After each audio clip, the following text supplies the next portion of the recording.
Hello everyone. आज हम लोग सॉल्व करेंगे एक्सरसाइज 10.1। तो सबसे पहले समझ लेते हैं कि सर्कल क्या होता है। तो सर्कल के बारे में कुछ नॉलेज आपको होगी, जैसे इसका सेंटर कहाँ होता है, इसका रेडियस क्या होता है, डायमीटर क्या होता है और कॉर्ड क्या होता है। ये सब चीज़ें आपको पता होंगी। आज हम बात करेंगे कि एक सर्कल और एक लाइन को कितने तरीके से ड्रॉ कर सकते हैं। जैसे ये सर्कल है और हमें एक स्ट्रेट लाइन ड्रॉ करनी है, तो हम क्या करेंगे, हो सकता है हम इस लाइन को ऐसे ड्रॉ कर दें। ये सर्कल से बाहर से जा रहा है और सर्कल को किसी भी पॉइंट पे इंटरसेक्ट नहीं कर रहा। तो ऐसी लाइंस को हम लोग बोलते हैं नॉन इंटरसेक्टिंग लाइन।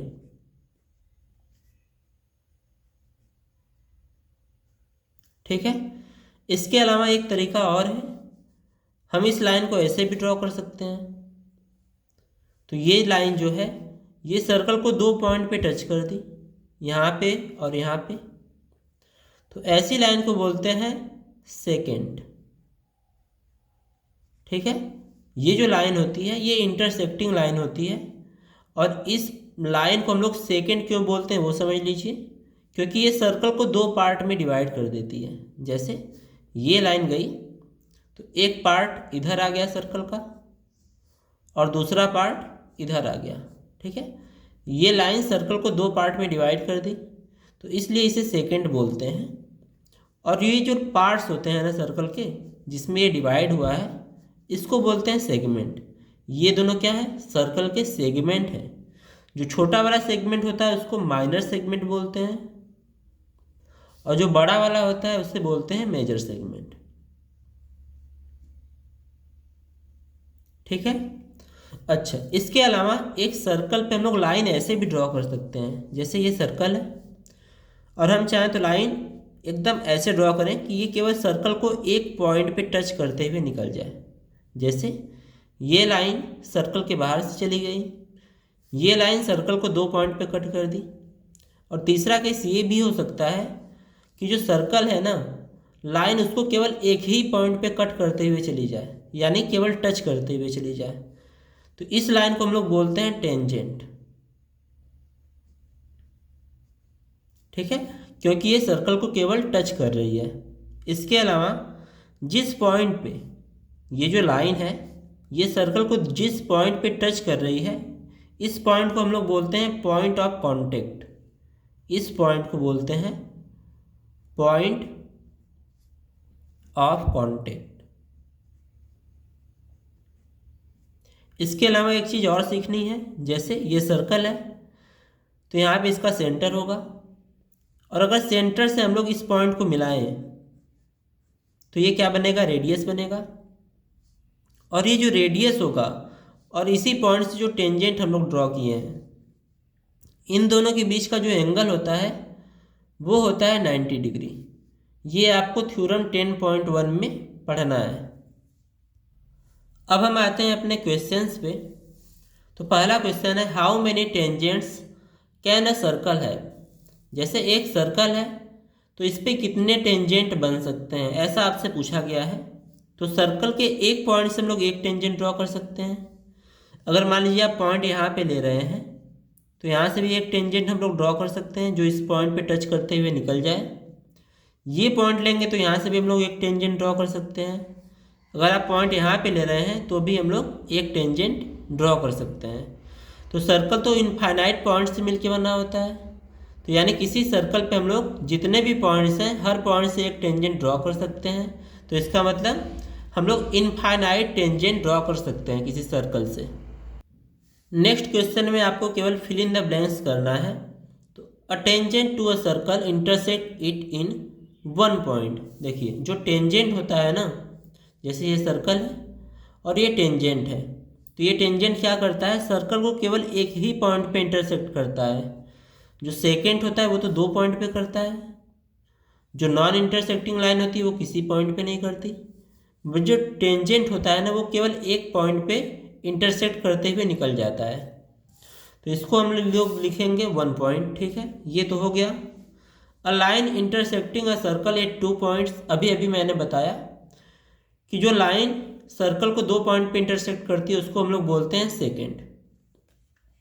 इसका थर्ड क्वेश्चन है, a circle can have parallel tangents at most. आपको इसमें बताना है कि सर्कल के कितने पैरेलल टेंजेंट हो सकते हैं। जैसे ये सर्कल है और मान लीजिए ये टेंजेंट है, ठीक है। तो इस टेंजेंट के अलावा हम लोग कोई ऐसा टेंजेंट ड्रॉ कर सकते हैं जो इसके पैरेलल हो। जैसे अगर ये पॉइंट लेंगे तो यहाँ एक टेंजेंट ड्रॉ करेंगे, बट ये इंटरसेक्ट कर देगा इसको। अगर ये पॉइंट लेंगे आप तो यहाँ से अगर टेंजेंट आप ड्रॉ किए तो ये भी इसको इंटरसेक्ट कर देगा। लेकिन अगर इसके जस्ट अपोजिट ये पॉइंट लें आप और यहाँ से अगर टेंजेंट ड्रॉ कर रहे हैं तो ये दोनों टेंजेंट क्या होंगे, आपस में पैरेलल होंगे। ये दोनों कभी इंटरसेक्ट नहीं करेंगे एक दूसरे को। तो किसी भी सर्कल के पास दो टेंजेंट होते हैं जो कि पैरेलल होते हैं, इसके अलावा कोई और टेंजेंट इन दोनों के तो पैरेलल नहीं होगा। तो यहाँ पे हम लोग क्या फिल करेंगे, 2। फोर्थ क्वेश्चन है the common point of a tangent to a circle and the circle is called. Circle और टेंजेंट टू अ सर्कल, जैसे ये आपका टेंजेंट टू अ सर्कल है और ये है आपका सर्कल। इन दोनों के बीच में जो कॉमन पॉइंट है उसको हम लोग क्या बोलते हैं, पॉइंट ऑफ कॉन्टेक्ट। तो यहाँ पे क्या फिल करेंगे, point of contact. Third question पे आते हैं। तो यहाँ पे लिखा गया है a tangent P Q at point P of a circle. तो इसको ड्रॉ करते हैं पहले। तो मान लेते हैं ये आपका सर्कल है। A tangent P Q at a point P of a circle. इस सर्कल पे कोई पॉइंट है, मान लेते हैं ये है पॉइंट पी, और इस पॉइंट से एक हम लोग टेंजेंट ड्रॉ किए हैं पी क्यू, ठीक है। तो ये मान लीजिए ये हो गया आपका टेंजेंट, ये है पॉइंट पी और ये है पॉइंट क्यू।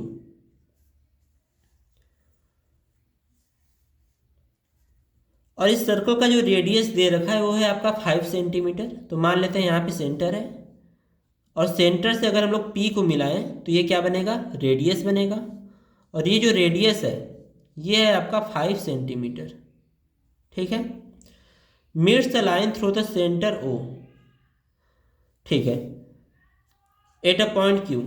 आपका ये जो सर्कल का सेंटर है इसको बोलते हैं ओ, और ओ को हम लोग क्यू से मिला रहे हैं। मान लेते हैं ओ को मैंने क्यू से मिला दिया। इसके अलावा जो ओ क्यू की लेंथ है वो आपको दी गई है 12 सेंटीमीटर, यानी यहाँ से यहाँ तक की जो लेंथ है वो है 12 सेंटीमीटर।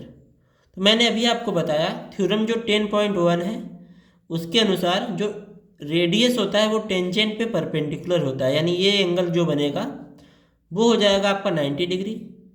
तो यहाँ पे एक हमें राइट एंगल ट्रायंगल बन रहा है जिसका हाइपोटेनस दे रखा है, परपेंडिकुलर भी पता है, हमें बेस फाइंड करना है। तो यहाँ से हम लगाएंगे in triangle P Q O. इस ट्रायंगल में जो ओ क्यू है वो हाइपोटेनस है, 90 डिग्री के सामने वाली जो लाइन है वो हाइपोटेनस होती है। तो ओ क्यू का जो स्क्वायर होगा वो किसके बराबर होगा, इन दोनों के स्क्वायर के सम का। तो ये होगा O P square plus P Q square. ये होता है फार्मूला आपका पाइथागोरस थ्योरम से, ठीक है। तो यहाँ पे वैल्यू पुट करेंगे तो ओ क्यू की लेंथ है 12, तो 12 का square equals to O P की लेंथ है 5, तो 5 का square plus P Q square. Value put करेंगे 12 का स्क्वायर होता है 144 इक्वल्स टू 5 का स्क्वायर 25 प्लस पी क्यू का स्क्वायर, ये तो वैल्यू नहीं पता हमें। तो यहाँ से इसकी साइड चेंज करेंगे तो 144 माइनस 25 हो जाएगा equals to P Q square. तो यहाँ से हमें क्या मिलेगा, इन दोनों को अगर माइनस किया जाए तो ये हो जाएगा 119। तो पी क्यू स्क्वायर की जो वैल्यू आ गई वो कितनी आ गई, P Q square equals to मिला 119। हमसे पी क्यू की वैल्यू पूछा है तो स्क्वायर है, इधर जाएगा तो स्क्वायर रूट हो जाएगा। तो पी क्यू की वैल्यू जो आएगी स्क्वायर रूट ऑफ 119, ठीक है। तो यहाँ पे जो ऑप्शन डी दे रखा है आपको स्क्वायर रूट ऑफ 119, ये सही हो जाएगा। क्वेश्चन नंबर 4 में draw a circle and 2 lines. आपको एक सर्कल बनाना है और 2 लाइन्स बनानी है जो पैरेलल है, ठीक है। Such that the one is second and the other is tangent. तो यहाँ पे मान लेते हैं एक लाइन है, ठीक है, हमें इस लाइन के पैरेलल दो लाइन बनानी है। तो ये मान लेते हैं गिवन लाइन है, ये हो गई आपकी गिवन लाइन, ये है आपका सर्कल, ठीक है।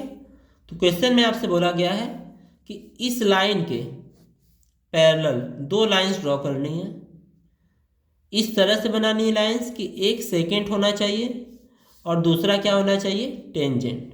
तो इस लाइन के पैरेलल हम लोग एक लाइन ऐसे ड्रॉ कर दिए और एक लाइन यहाँ से ड्रॉ कर दिए। अब ध्यान देंगे, ये जो लाइन है ये सर्कल को दो पॉइंट पे टच कर रही है, तो ये क्या हो गई, सेकेंड हो गई।